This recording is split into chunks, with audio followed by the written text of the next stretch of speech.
Hello everyone, I'm going to show you exactly how I work out every day. You got to bear the brunt of watching me with my shirt off, but that's just the way it goes because that's the way I do my workout. So I start off with something called a trunk twist.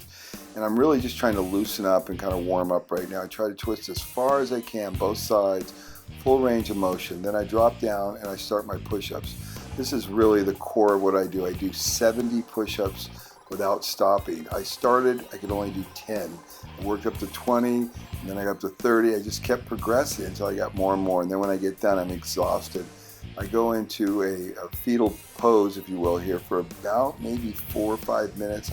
I'm speeding everything up so you don't have to sit through it, just to kind of stretch out. And then I go into something called a boxer curl, where I do a curl and then lift it above my head. I do about 40 of these now. When I first started, I could do 5 or 10.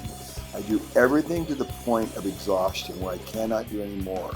So I'm constantly increasing it. Then I do the leg curls right here, about 50 of those, but I'm just burning. By the time I get done with every one of these things, I'm at the point where I cannot do any more.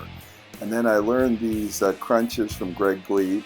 I used to do just regular sit-ups. Now I alternate between side to side in the center, and I do about 50 of those, and I do 2 sets. You'll see that in a minute.